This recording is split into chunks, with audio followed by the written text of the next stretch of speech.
Come along with me to the inaugural Woolworks Festival in North Adams, Massachusetts. I drove up with my friend Jason, who helps me at all my markets. I got a lot of knitting done in the car, as you can see, and we had gorgeous weather going into the Berkshires on the Friday afternoon.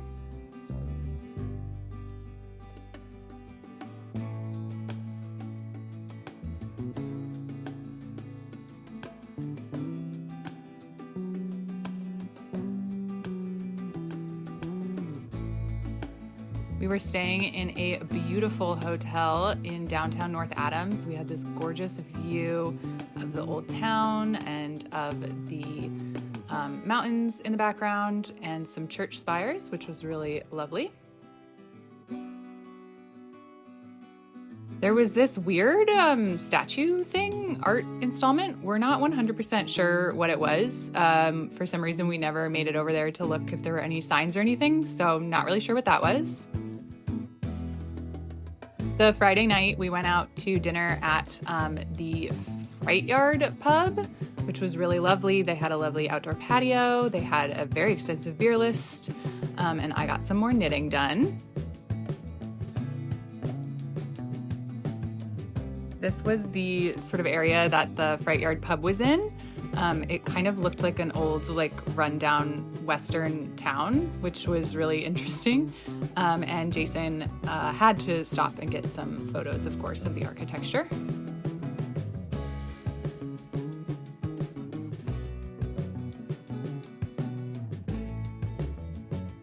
Then on the Saturday morning, we went to the venue, the Greylock Works, and I got to set up my booth. This was my booth. I had all of my samples and all of my yarn all set up and ready to go. There's my new Farasta pattern.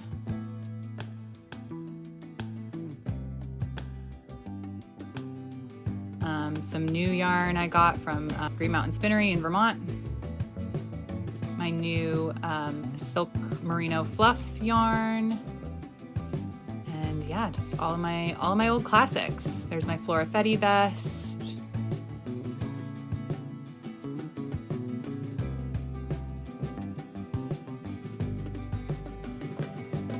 My Bealtaine tank.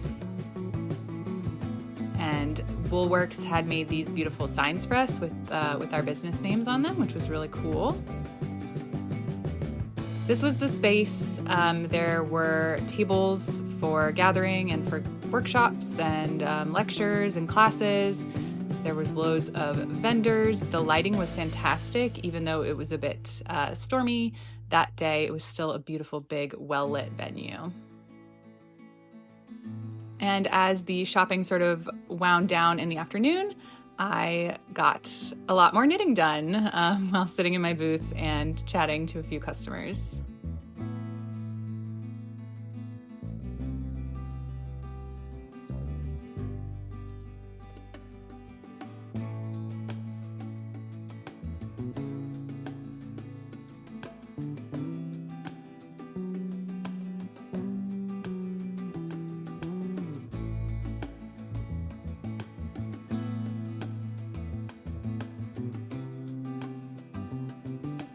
And then on our way home, we saw this cool lookout with a big elk statue.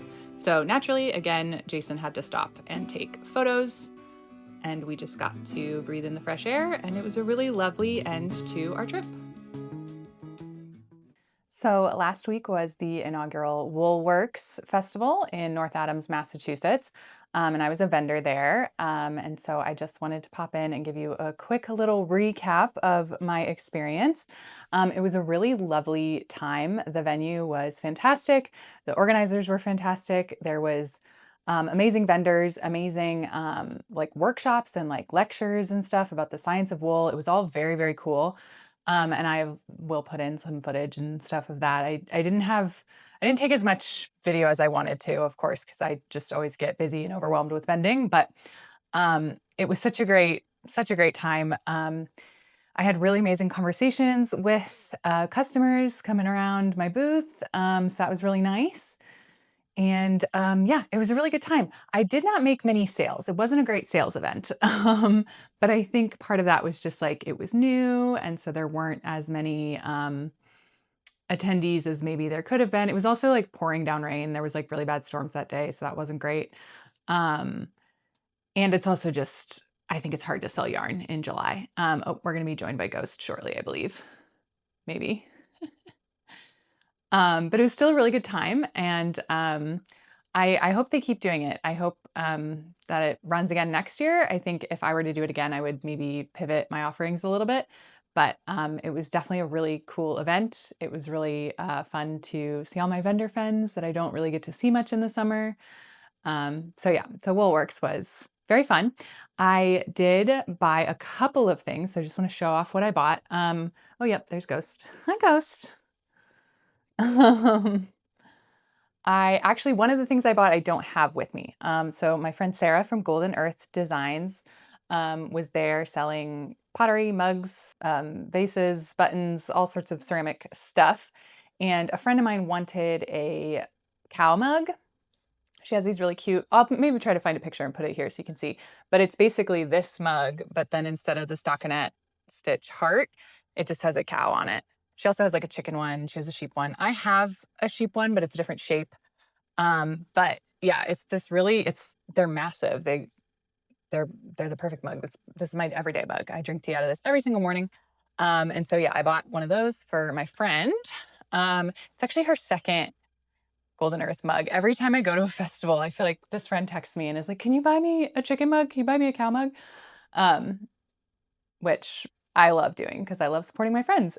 The other thing I bought, so I was across the aisle, vending. I was across the aisle from Gabby from Plies and Hellhounds. And for context, I had wanted to do, so, oh, I'm actually wearing it today. I didn't even plan that. This is my Simply the Vest pattern. This was my original sample. It's knit in Leading Men Fiber Arts, which is a superwash DK. I don't really work with superwash much anymore, so I wanted to make a non-superwash sample.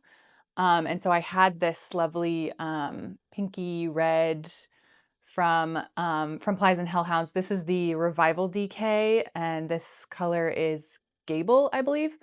I had bought it a couple of years ago at Indie Untangled. I had just bought 2 skeins, and I knit a Simply the Vest, but I didn't have enough for the collar and hems and stuff. So, and like my first sample, I did use a contrast for my first sample, and I liked that. So I decided I would try that with this sample, and I just used like, I don't even remember what this is, just some worsted weight that was in my stash, and it just is like kind of dull and like flat. I don't know. I feel like the Plies and Hellhounds colorway is just so beautiful and like heathered, and it's just, it has a lot of depth to it. And then this brown was just really like flat and boring, and they don't look good together. So since Gabby was right there, I bought this years ago. So I was like, there's no way the dye lot is going to be the same. But I was actually looking for different colors of the Revival DK. But then I ultimately decided to just get another skein of the Gable. So this is the same colorway technically, but it's been like, I don't know, 3 years. So obviously the dye lot is totally different. And this one actually, I don't know if you can see on camera, but this one turned out to be a lot more like pink. It's also a lot more like tonal, kind of like it's not quite as solid as my other skeins. And it's just got like darker streaks of pink in it, which I think is really pretty. But you can see it's not quite the same color, which I think that's good. Like I picked the most, and Gabby helped me. I picked the like most different shade from this without having this with me. I kind of was going off of memory, but because I wanted there to be like enough contrast for it to look intentional, and not just like the yarn was dyed weird or something. Like I wanted it to like you know, show like this, the collar and the cuffs are like a different shade on purpose. So yeah, so I'm gonna rip this bit out, rip all these bits out, and reknit them with this other skein of the Revival DK. And I'm very excited about that. I think it's gonna be really cute. And hopefully I will have that done for like fall festival season. I have loads of knitting to do, so I don't know if I'll actually get it done, but that's the plan. So those are the only two things I bought at Woolworks, other than a lot of food, a lot of food and drink. But I also wanted to show you what I was working on while I was vending. I always like to have, when I'm vending, I like to have a super simple project to work on, like either just like plain stockinette, plain garter stitch, something easy. And I also like, if I can, I like to work on like a relevant project. So because Woolworks was hosted well, it was hosted by Tammy from Wing and a Prayer Farm and Catherine from Brooklyn General. So I actually have some of Tammy's yarn from Wing and a Prayer Farm. I bought this also a couple years ago at Rhinebeck. And it is let me see if I have the tag. It's the Peter Pan and Fam, which is the 100% Cormo. Peter Pan, Martha, Miles, Mitchell, Michael, Moses, Mary, Bonnie, Bluma, and Birch are the Cormos. Oh, here comes Ghost again. So yeah, so that's what the yarn is. And it's naturally dyed, of course. Oh, oh my goodness. And I am just working on a super basic shawl, triangle shawl. This is actually, I think this pattern will be coming out as you're seeing this video, it'll be coming out at the end of this week, I believe. This is my Kiss shawl, keep it simple, silly.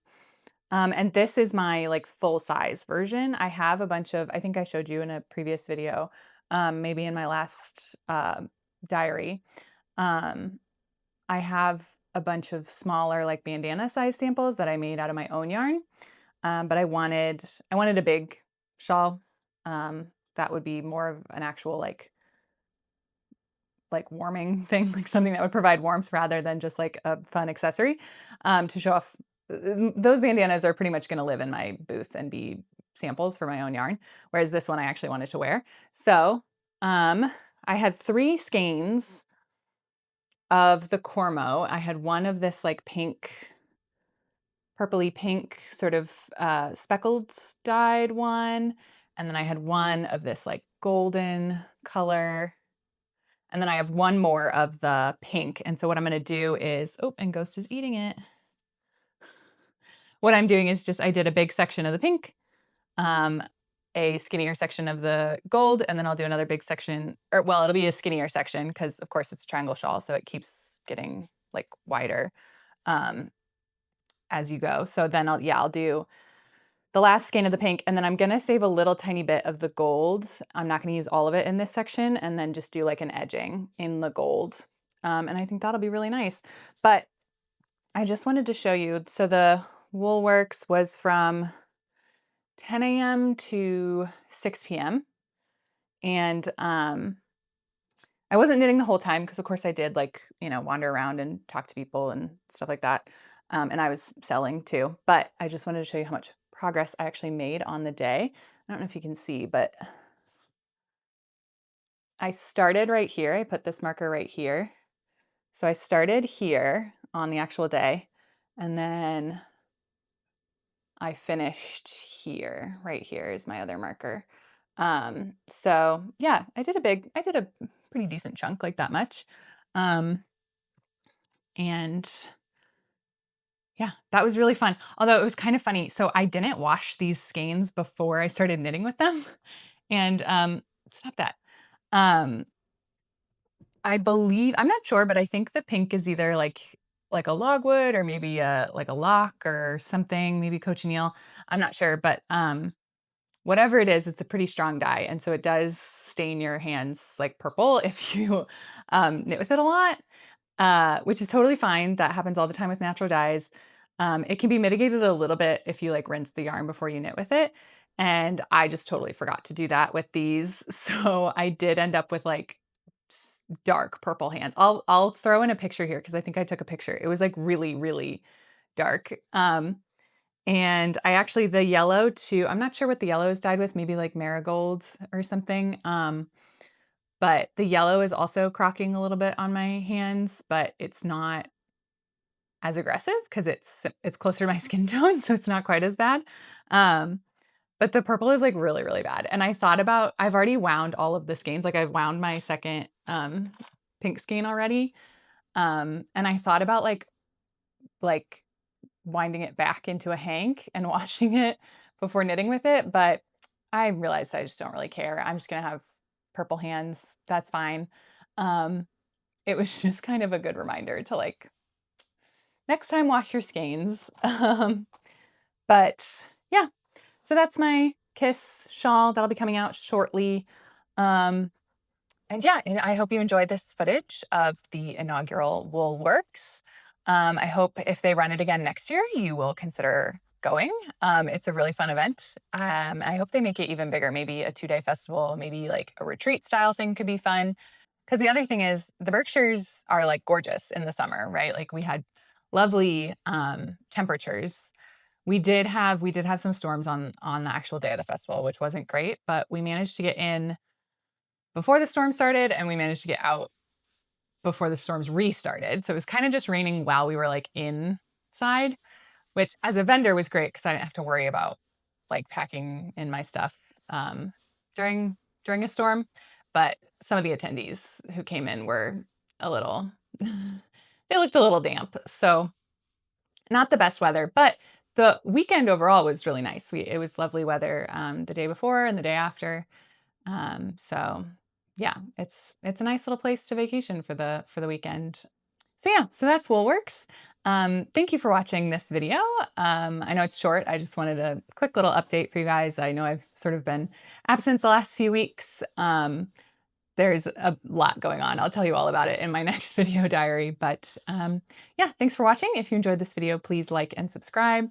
Leave me a comment down below if you attended Woolworks, if you wanted to but you couldn't, or yeah, just about anything you want to talk about. I'm ready to chat. Thanks so much for watching. Bye.